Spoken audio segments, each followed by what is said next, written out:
siguro ang what if ko ay, what if kung naging bading ako sa totoong buhay?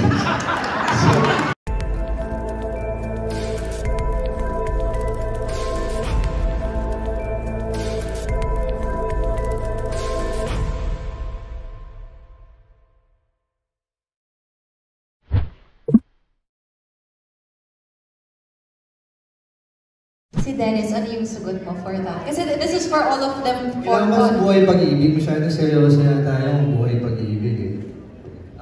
Siguro, mahirap kasi pag may what if ka, parang may pagsisisi sa buhay eh, na hindi mo nagawa eh, di ba?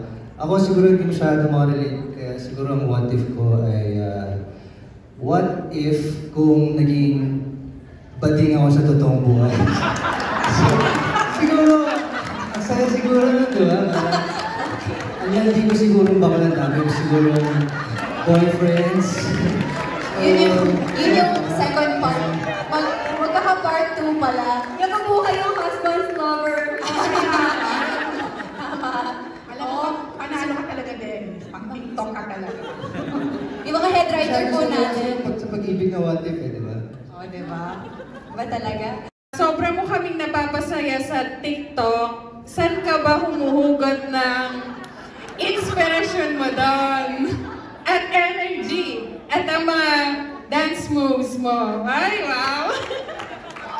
Actually, humuhugot ako ng energy sa inyo dahil masaya makapagpatawa ng tao, masaya mag-share ng good vibes sa mga tao, lalo na minsan hindi mo alam kung anong pinagdadaanan ng tao na mapapatawa mo, na mabibigyan mo ng kahit sandaling kaligayahan lang. So, yun yung isa sa mga nag-i-inspire sa akin. Both sa kailangan din namin siya sa trabaho, pero more than that, yung mga nababasa ko sa comments na, uy, napasaya ako nito, napatawa ako nito. Masarap yung pakiramdam na makapagparamdam sa tao ng gano'n. Bea, nakawa ka na rin ba sa mga TikTok moves ni Dennis? Niya yung gusto kong magpaturo, ayaw ko turuan ni Dennis eh. Hindi ako kasing galing niya sa TikTok eh. Pero alam mo, siya lang nag-iisip ng lahat ng yun. Minsan, kasi tahimik si Dennis eh. Parang ano siya, shy type.